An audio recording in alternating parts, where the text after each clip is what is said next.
بسم اللہ الرحمن الرحیم گل سٹوریز کے پیارے پیارے ساتھیوں، السلام علیکم۔ واقعہ معراج اللہ تعالیٰ کی خوبصورت نشانیوں میں سے ایک نشانی ہے جو چشم زدن میں بظاہر دیر سے رونما ہوا۔ حقیقت میں اس میں کتنا وقت لگا یہ تو اللہ تعالیٰ اور ان کے پیارے نبی حضرت محمد صلی اللہ علیہ وآلہ وسلم ہی جانتے ہیں۔ اللہ تعالیٰ نے اس خوبصورت ملاقات میں اپنے محبوب حضرت محمد صلی اللہ علیہ وآلہ وسلم کو اپنی قدرت کا مشاہدہ کروایا۔ واقعہ معراج نبوت کے 10ویں سال اور مدینہ ہجرت سے 1 سال پہلے مکہ شریف میں پیش آئے۔ یہ ماہ رجب کی 27ویں رات تھی جب اللہ تعالیٰ نے اپنے تمام ملائکہ کو ارشاد فرمایا کہ اے فرشتو، آج میری تسبیح بیان مت کرو، میری حمد و ثنا کرنا بند کر دو، آج کی رات میری اطاعت و بندگی چھوڑ دو اور جنت الفردوس کو لباس اور زیورات سے سجا دو، میری فرما برداری کا قلعہ اپنے سر پر باندھ لو۔ اے جبرائیل امین، میرا یہ پیغام میکائیل کو جا کر سنا دو کہ وہ کچھ دیر کے لیے رزق کے پیمانوں سے اپنے ہاتھ کو الگ کر لیں۔ اسرافیل سے جا کر کہہ دو کہ وہ کچھ دیر کے لیے سور پھونکنے کے کام کو موقف کر دیں۔ حضرت اسرائیل سے جا کر کہہ دو کہ وہ کچھ دیر کے لیے روحوں کو قبض کرنے کا کام چھوڑ دیں۔ رضوان سے جا کر کہو کہ وہ جنت الفردوس کی درج بندی کرنا شروع کر دیں۔ مالک سے جا کر کہو کہ وہ کچھ وقت کے لیے دوزخ کے دروازوں کو تالے لگا دیں۔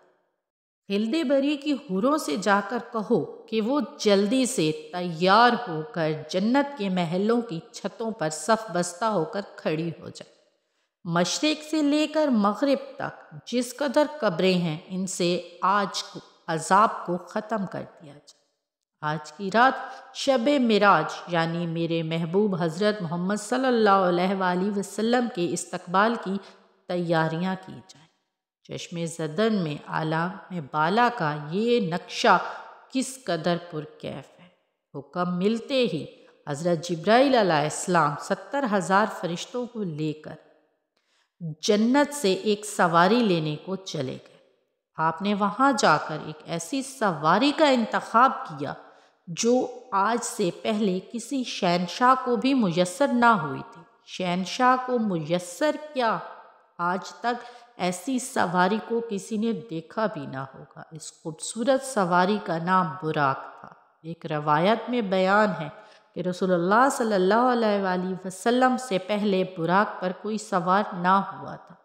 ماہ رجب کی 27ویں رات اس قدر پرکیف، صاف اور خوبصورت اور فضاؤں میں عجیب سی کیفیت تھی۔ رات آہستہ آہستہ اپنی مستی میں کھوئی ہوئی تھی۔ ستارے اپنی پوری آب و تاب کے ساتھ آسمان پر جھلملا رہے تھے۔ دنیا کی تمام چیز سکونیت اور خاموشی کے عالم میں سو رہی تھی۔ آدھی شب گزرنے کو تھی کہ یک بستہ آسمانی دنیا کا دروازہ کھلتا ہے۔ انوار و تجلیات کے جلوے سمیٹے ہوئے حضرت جبرائیل علیہ السلام ہزاروں ملائکہ کے ہمراہ براق لے کر آسمان کی بلندیوں سے زمین پر اترتے ہیں۔ حضرت ام بانی رضی اللہ عنہ کے گھر تشریف لاتے ہیں آپ، جہاں رسول اللہ صلی اللہ علیہ وآلہ وسلم آرام فرما رہے ہیں۔ آپ صلی اللہ علیہ وآلہ وسلم نے اپنی آنکھیں بند کر رکھی اور دل بیداری کے ساتھ سکون فرما رہے تھے۔ حضرت جبرائیل امین ہاتھ باندھے کھڑے ہوئے اور سوچنے لگے کہ اگر آپ کو آواز دے کر جگاتا ہوں تو یہ آپ کی شان میں گستاخی ہوگی، لیکن معراج کے دولہے کو کیسے بیدار کیا جائے۔ آپ ابھی انہی سوچوں میں گم تھے کہ اللہ رب العزت کا ارشاد ہوتا ہے، اے جبرائیل، میرے محبوب کے قدموں کو چوم لے تاکہ تمہارے ہونٹوں کی ٹھنڈک سے میرے محبوب کی آنکھ مبارک کھل جائے۔ تم کو میں نے اسی دن کے لیے کافور سے پیدا کیا تھا۔ حکم سنتے ہی حضرت جبرائیل امین نے آگے بڑھ کر اپنے کافوری ہونٹوں سے رسول اللہ صلی اللہ علیہ وآلہ وسلم کے قدم مبارک کو بوسہ دیا۔ حضرت جبرائیل کے ہونٹوں کی ٹھنڈک پا کر رسول اللہ صلی اللہ علیہ وآلہ وسلم بیدار ہوئے اور دریافت فرمایا، اے جبرائیل امین، کیسے آنا ہوا؟ آپ نے عرض کیا، اے اللہ تعالیٰ کے محبوب، اللہ تعالیٰ کی طرف سے آپ کے لیے بلاوے کا پیغام لے کر حاضر ہوا۔ یا رسول اللہ، اللہ عزت جلہ آپ سے ملاقات کے مشتاق ہے۔ آسمان سے لے کر زمین تک تمام مخلوق کی رہائش گاہوں کے لوگ آپ سے مشتاق کے لیے ہجوم میں ہاتھ باندھے کھڑے ہیں۔ چنانچہ آپ نے سفر کی تیاری شروع کی۔ حضرت محمد صلی اللہ علیہ وآلہ وسلم نے براق کا حلیہ مبارک بتاتے ہوئے فرمایا ہے کہ براق کا سینہ سرخ یاقوت کی مانند چمک رہا تھا، اس کی پشت بجلی کی طرح کنندہ تھی، اس کی ٹانگیں سبز زمرد کی دم مرجان کی طرح، سر اور گردن پر یاقوت وابستہ، بہشتی زین اس پر رکھی ہوئی تھی، سرخ یاقوت کے 2 رکابیں اس کے اوپر تھیں، اس کے ماتھے پر کلمہ طیبہ یعنی لا الہ الا اللہ محمد رسول اللہ لکھا ہوا تھا۔ چند لمحات کے بعد وہ وقت بھی آ گیا جب حضرت محمد صلی اللہ علیہ وآلہ وسلم براق پر تشریف فرما ہو گئے۔ حضرت جبرائیل نے رکاب تھام لی، حضرت میکائیل نے لگام پکڑی، حضرت اسرافیل نے زین کو سنبھالا۔ حضرت کاشفی رحمۃ اللہ علیہ فرماتے ہیں کہ معراج کی رات 80,000 فرشتے رسول اللہ صلی اللہ علیہ وآلہ وسلم کی دائیں طرف اور 80,000 بائیں طرف تھے۔ فضا فرشتوں کے درود و سلام سے گونج اٹھی تھی اور آقا دو جہاں حضرت محمد صلی اللہ علیہ وآلہ وسلم نے اپنا سفر معراج درود و سلام کی فضاؤں میں گونجتے ہوئے شروع کیا۔ اس واقعے کو اللہ تعالیٰ نے قرآن میں کچھ اس طرح سے ارشاد فرمایا ہے، وہ ذات ہر نقص اور کمزوری سے پاک ہے، جو رات کے تھوڑے سے حصے میں اپنے محبوب اور مقرب بندے کو مسجد حرام سے لے کر مسجد اقصیٰ تک لے گئے، جس کے گرد و نواح کو ہم نے بابرکت بنا دیا تاکہ ہم اس بندے کامل کو اپنی نشانیاں دکھا سکیں۔ آپ نہایت شان و شوکت سے ملائکہ کے جلسے میں مسجد حرام سے مسجد اقصیٰ کی طرف روانہ ہوئے۔ یہ گھڑی اتنی دل نواز تھی کہ جب مکان سے لے کر لا مکان تک نور ہی نور تھا، سواری بھی نور کی اور سوار بھی نور کا تھا، باراتی بھی نور کے اور دلہا بھی نور کا تھا، میزبان بھی نور کا اور مہمان بھی نور کا تھا۔ نوروں کی یہ نوری بارات فلک بوسہ پہاڑوں اور آب راہ گیروں، سنسان گھنے جنگلات، چٹیل میدانوں اور سرسبز و شاداب وادیوں سے ہو کر پرخطر ویرانوں سے سفر کرتی ہوئی وادی بدر جا پہنچی، جہاں کھجور کے سرسبز باغات تھے۔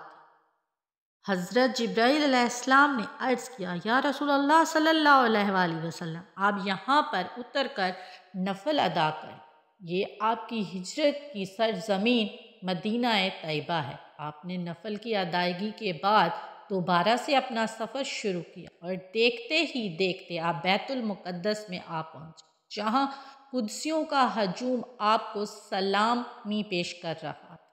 تقریباً 1,34,000 پیغمبر بھی بے چین اور بے قرار کھڑے تھے۔ حضرت محمد صلی اللہ علیہ وسلم اس مقام پر تشریف فرما ہوئے جس کو باب محمدیہ بھی کہا جاتا ہے۔ حضرت جبرائیل علیہ السلام نے ایک پتھر جو وہیں پر پاس پڑا تھا اس میں جا کر سوراخ کیا اور براق کو اس سے باندھ دیا۔ اس کے بعد حضرت جبرائیل علیہ السلام نے نور آفتاب حضرت محمد صلی اللہ علیہ وآلہ وسلم سے ارشاد فرمایا کہ آپ مسجد اقصیٰ میں داخل ہو جائیں۔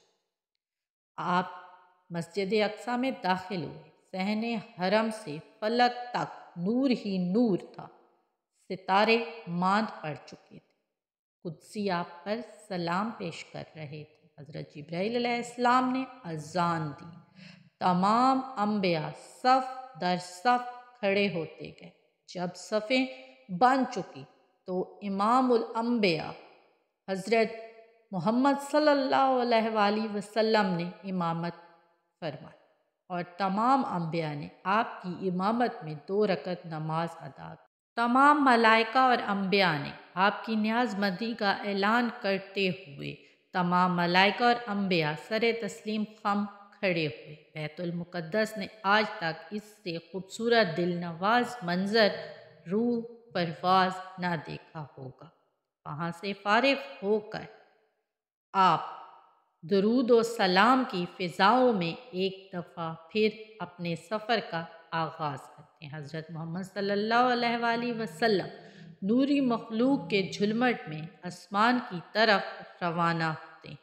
حضرت محمد صلی اللہ علیہ وآلہ وسلم فرماتے ہیں کہ پھر مجھے اوپر آسمان کی طرف لے جایا گیا۔ براق کی رفتار کا عالم کچھ یوں تھا کہ نگاہ انتہا ہوتی ہے وہاں براق اپنا پہلا قدم رکھتی ہے اور فوراً ہی پہلا آسمان آ گیا۔ جہاں حضرت جبرائیل علیہ السلام نے دروازے پر دستک دی تو دربان نے دریافت کیا کہ کون ہے۔ حضرت جبرائیل علیہ السلام نے دربان کو جواب دیا کہ میں جبرائیل۔ دربان نے دوبارہ دریافت کیا کہ تمہارے ساتھ کون ہے۔ حضرت جبرائیل علیہ السلام نے جواب دیا کہ میرے ساتھ سرور کونین آقا دو عالم حضرت محمد صلی اللہ علیہ وآلہ وسلم ہیں۔ دربان نے دروازے کھول دیے۔ چنانچہ دروازہ کھولنے کے بعد دربان نے کہا کہ تمام دروازے آپ کے لیے آج کھول دیے جائیں۔ جب آپ آسمان اول پر پہنچے تو حضرت آدم علیہ السلام نے سرور دو جہان حضرت محمد صلی اللہ علیہ وآلہ وسلم کا استقبال کیا اور آپ کو خوش آمدید کہا۔ جب آپ دوم آسمان پر پہنچے تو وہاں حضرت عیسیٰ علیہ السلام نے آپ کا استقبال کیا اور آپ کو خوش آمدید کہا۔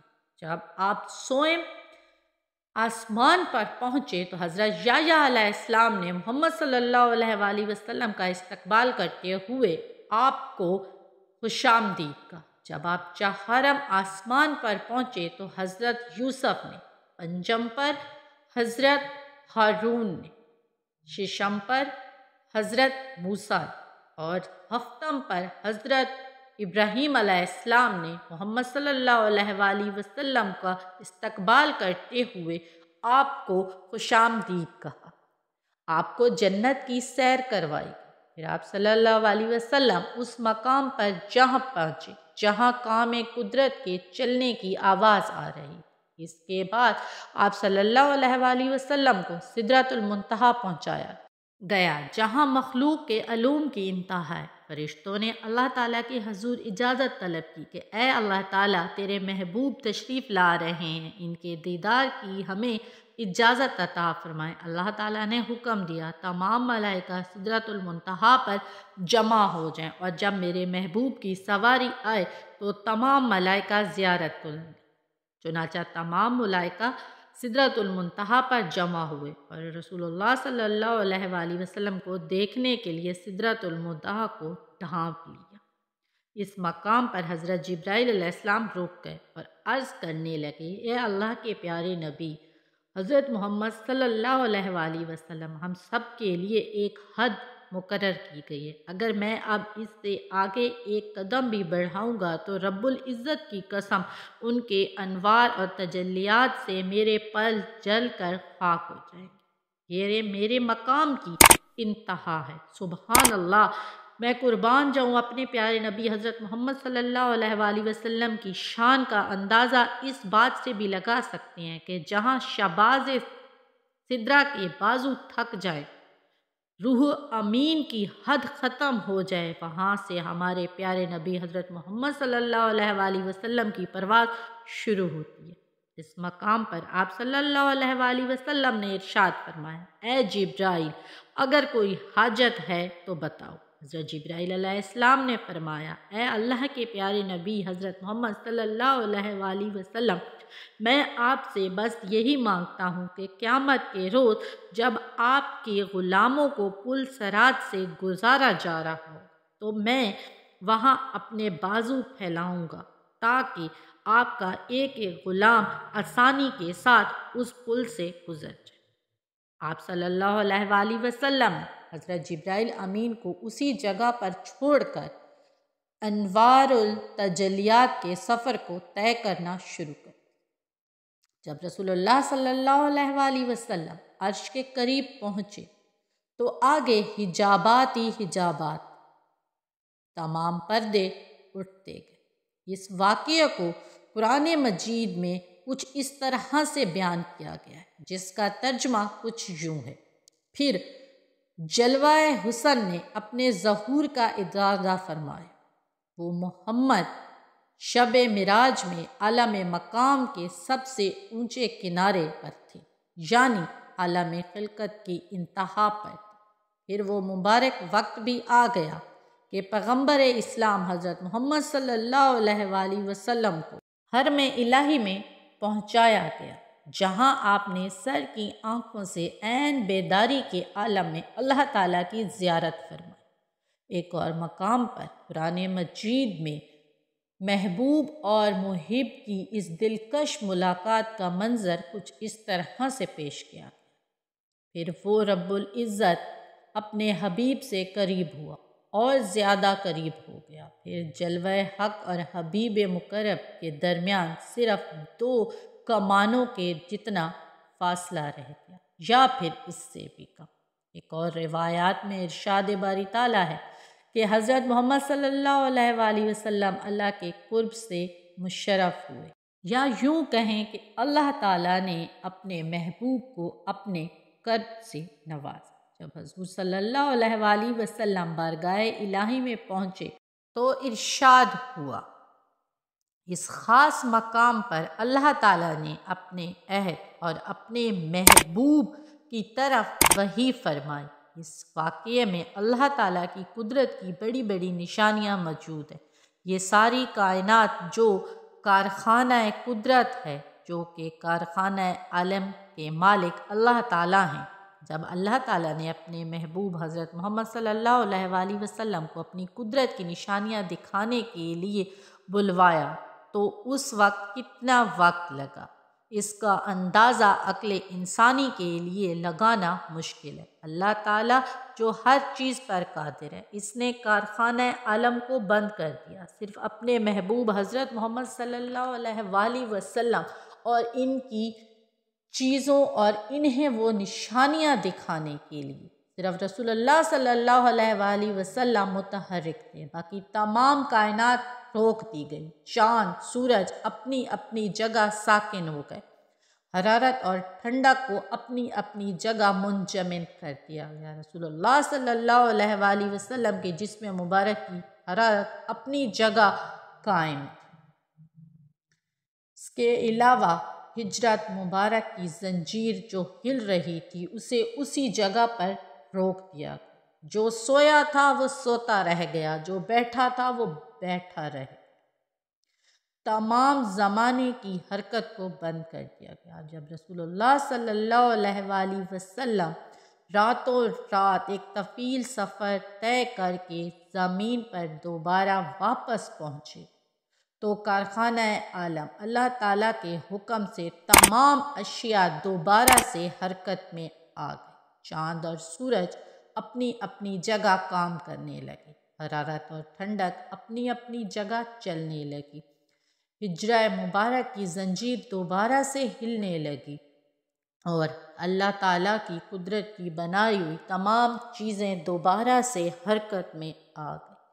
آپ کے اس پرکیف سفر پر ہر مومن مسلمان نے یقین کیا اور آپ کی اطاعت کی اور آپ کی ہر ایک بات کو سچ سمجھا، سوائے ابو جہل، جو صبح ہوتے ہی بھاگتا بھاگتا حضرت ابو بکر کے پاس دوڑا چلا آیا اور کہنے لگا کہ اے ابو بکر، تو نے سنا ہے کہ محمد کیا کہتا ہے کہ یہ بات تسلیم کرنا عقل انسانی کے لیے ہے کہ اس نے رات کو بیت المقدس میں سفر کیا اور پھر آسمانوں کا سفر جا کیا اور دوبارہ پھر زمین پر آ گیا۔